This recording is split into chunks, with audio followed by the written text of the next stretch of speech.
السلام علیکم ورحمۃ اللہ وبرکاتہ۔ محترم سامعین کرام، حرام چیزیں جنہیں معمولی سمجھ لیا گیا، اس کتاب کا 26واں درس، جس کا عنوان ہے غیر محرم عورت کی طرف قصدن دیکھنا۔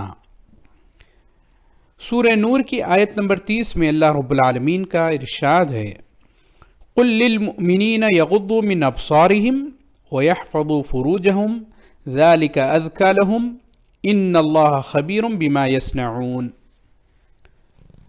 اس آیت کا ترجمہ یہ ہے کہ اے محمد صلی اللہ علیہ وسلم، مسلمان مردوں سے کہہ دیجئے کہ اپنی نگاہیں نیچی رکھیں، یعنی کسی حرام چیز کی طرف مت دیکھیں، اور اپنی شرمگاہوں کی حفاظت کریں، یعنی ناجائز استعمال سے بچائیں، نیز اسے ڈھانپ کر رکھیں۔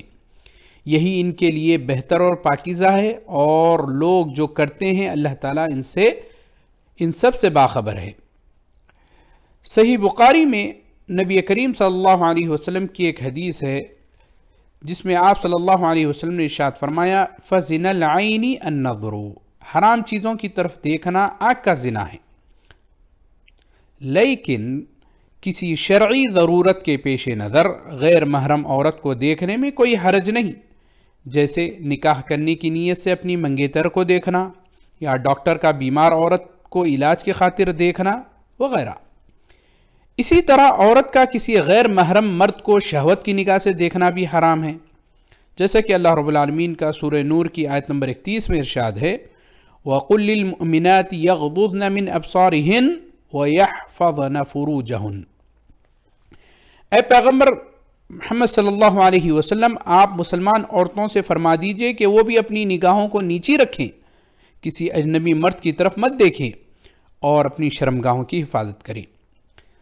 اسی طرح کسی بے ریش اور خوبصورت لڑکے کی طرف شہوت کی نگاہ سے دیکھنا بھی حرام ہے، اور مرد کا کسی مرد کی شرمگاہ کو، عورت کا کسی عورت کی شرمگاہ کو دیکھنا یہ بھی حرام ہے، اور ہر شرمگاہ کو جس کو دیکھنا ناجائز ہے، اس کو چھونا بھی ناجائز ہے، چاہے وہ کپڑے کی آڑ ہی میں کیوں نہ ہو۔ بعض لوگ اخبارات، میگزین، ڈائجسٹ اور فلموں میں حرام تصویروں کی طرف اس حجت سے دیکھتے ہیں کہ یہ تو محض تصویریں ہیں، حقیقی مرد یا عورت تو نہیں۔ اس طرح شیطان ان کی آنکھوں میں دھول جھونکتا ہے اور ان پر اپنا وار کرنے میں کامیاب ہو جاتا ہے۔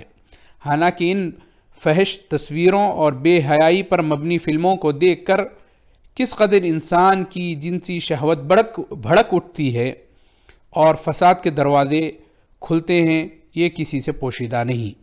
اللہ تعالیٰ سے دعا ہے کہ اللہ تعالیٰ ہم تمام کو